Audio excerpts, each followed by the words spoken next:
Yes, job people, this is Michael Shamai representing. I will say, hear the lion voice, saying it is time for the lions and the lionesses to tell their own story. King David killed Goliath with a stone, we original dread. The fittest of the fittest shall survive. But people, open your eyes. Wake up. Blessed love, this is Queen Omega representing for all lions and lionesses. With the lion's voice, we come to tell our story. Ras Tafari, live it. Hey, the lion's voice, Ras Tafari. And I see him and my mom, they it's arguments, it's certain stuff about like tangible things, the financial stuff and things like that about, oh, he need clothes this or this and that. It was never an argument about spending time, but it's just more the things that can be challenging to when we're in economic upturns and downturns.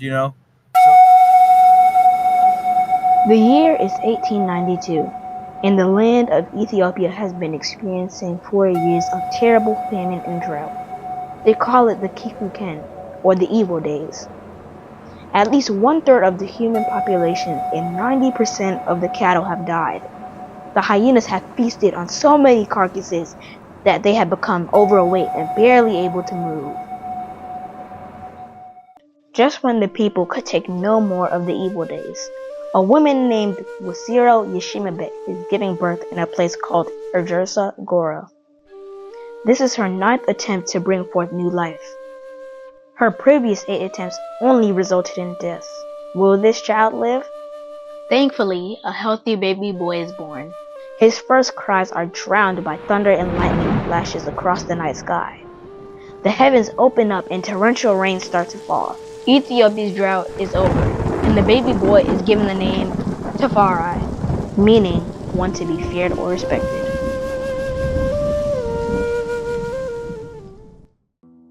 Lich Tafari's father, Ras Makunin, is a very important man in 1892 Ethiopia. Although he is overjoyed at the birth of his newborn son, he cannot spend much time with him. Ras Makunin is the governor of Harar and must get back to the famous walled city to deal with its affairs. Furthermore, he is the foreign minister of Ethiopia, and having traveled to different places in Europe, he is very aware of the material and military advances they have made and the looming threats they pose to his country. Ras Makunin knows that the majority of Ethiopians have no idea what is coming, and that he has to work that much harder to secure the realm. Lich Tafari would grow up to become the legendary emperor, Haile Selassie I. To understand his journey, we must first understand the Ethiopia that he was inheriting, and what it was like when he was born in 1892. Get your copy of Kwesi Bansu's book, Haile Selassie I, Ethiopia, Volume 1, The Rise of the Priestly Warrior Kings, and increase your knowledge about the history, politics, and culture of Ethiopia in 1892, and how it connects to the rest of African and world history at the time. Haile Selassie I, Ethiopia, Volume 1 is available for purchase at www.bookmanexpress.pub. Please visit for more information. Let me introduce the guest. The guest this evening is very special to I and I. As I said, his father was a brethren that I met at the Naya Bingi House in Washington, D.C. And it was right after the Bingi House moved from this brethren Gates to 10th Street. And this brethren father, he was one of he was the president at the time of the Naya Bingi House, or Ilek of Throne, governing the thing, and Ras Mugabe. And the first time I ever saw His Majesty video where he went to the Vatican and sat with the Pope is this brethren father who sat I down and showed I that, and he gave I'm gonna date myself now.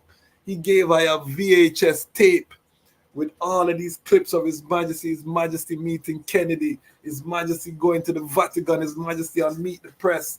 This brethren father is the first one who sat I down and showed I these things, the glory of the king. The brethren evolved from Naya Bingi to Bobo Ashanti and became a Bobo Ashanti priest, and very beloved within the Bobo Ashanti house. And this brethren was hit by a car at least 3 times, near death, conquered death every time.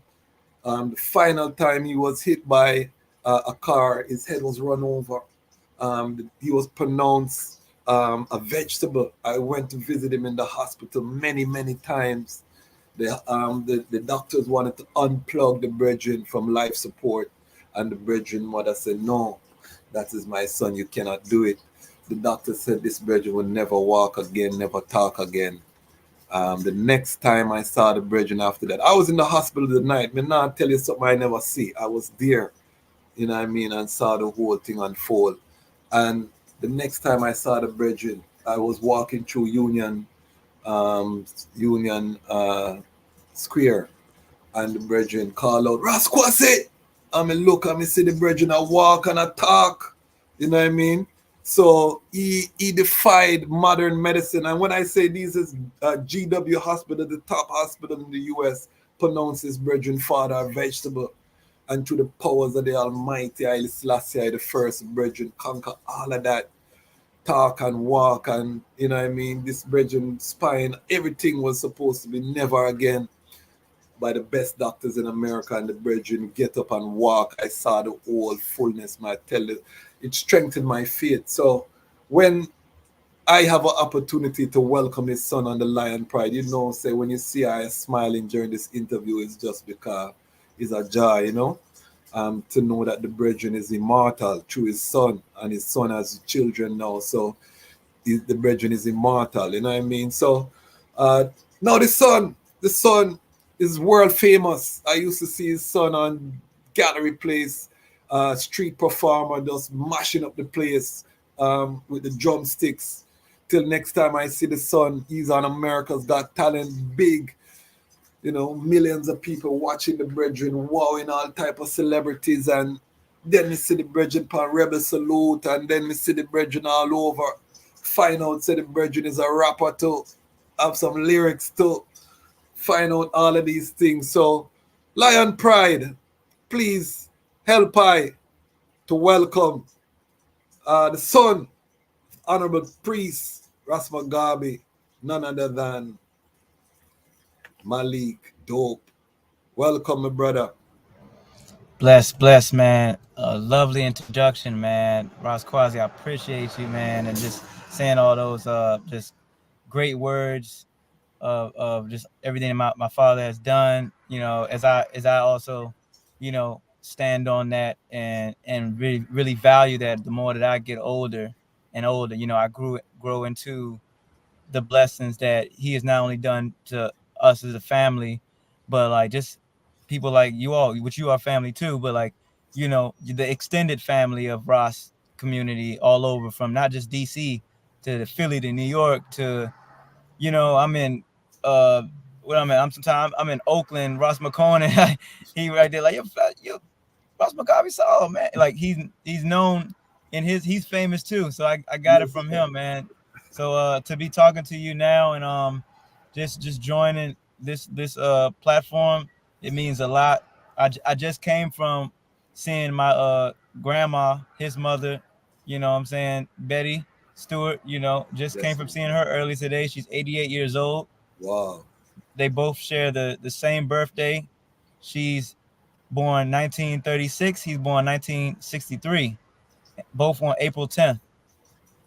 So everything is full circle right now. Just even me talking to you right now at 8 o'clock, and my birthday December 8th. See, it's some numerology, gematria going on right now. You know, yes. the alignment. So yeah, man, bless up, man. It's a great topic as well as I'm just gonna say this and let you continue on to lead it. But I do the lion's paw still when I greet brothers and sisters now, and mostly brothers. But when I greet them out here, and they think it's something new.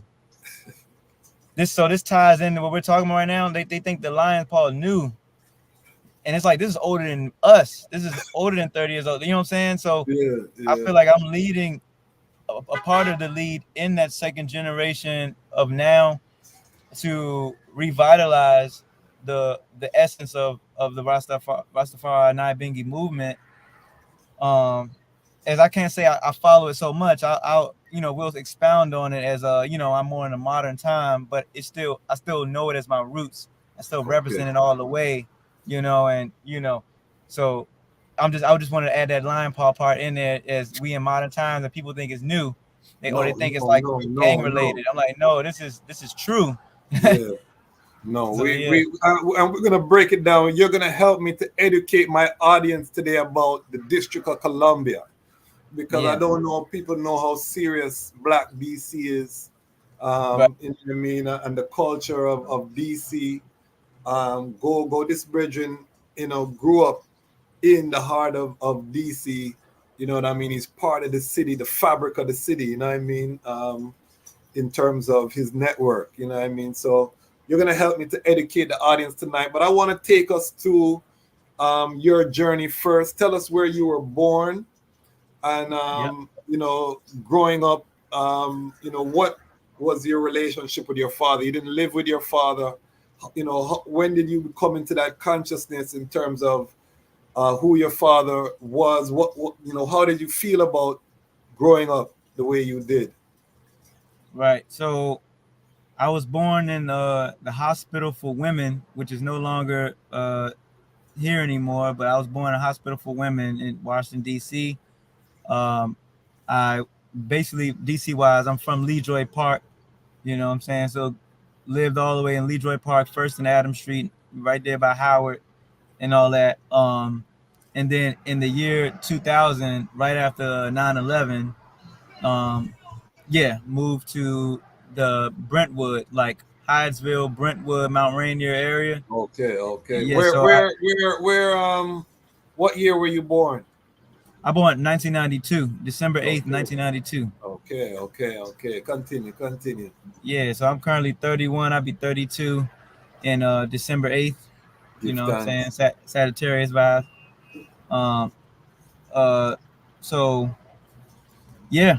Growing up with my dad, I do like, I'm gonna talk on the good and we could talk on the not so good. I want you to keep it real, because there's gonna be a lot of second generation that have your same experience, so right. If there was a vibe because you never saw him every day, I mean, let's get real with it, you know what I mean? Yes. I will say the really great thing about, even though him and my mom were not together, I got to grow up with all my siblings as us all being one. We little kids run around at the Bingy house at Trinity Park, Bingies.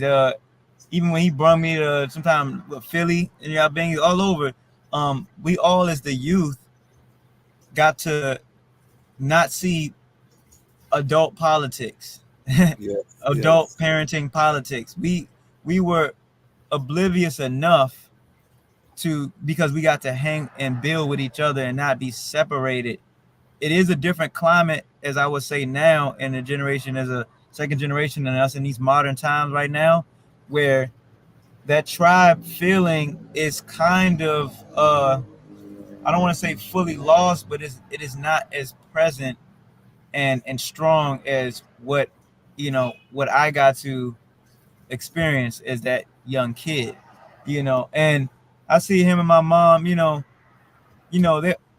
it's arguments, it's certain stuff about like tangible things, the financial stuff and things like that about, oh, he need clothes, this or this and that. It was never an argument about spending time, but it's just more the things that can be challenging to when we're in economic upturns and downturns,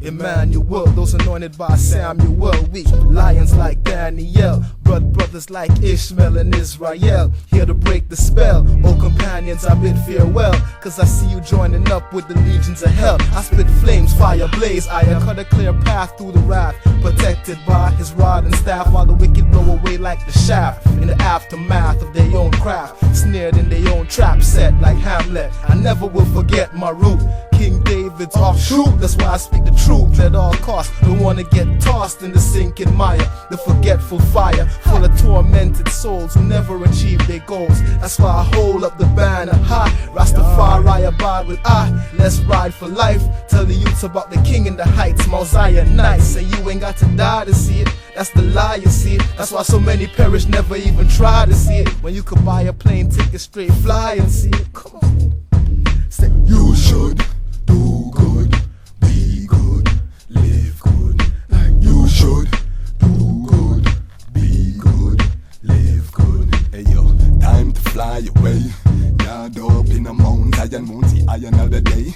In the mama Africa, feel the sun rays. Hail Ras Tafari, give thanks and praise. Hey yo, rubber Babylon, them got you captivate. Cause all you talk about is just the money that you make. Well, money they make, got the slave master, face master, still control them. The devil still hold them.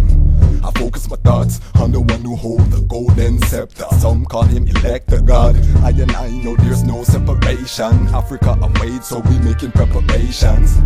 Black liberation. Hey yo, we must rise. No time to fantasize. Babylon sex don't gotta standardize. Them slave ships so stern be romanticized. The vandals come slave and vandalize. Even the black woman them come scandalize. Them try to fight, race all trace of the 12 tribes.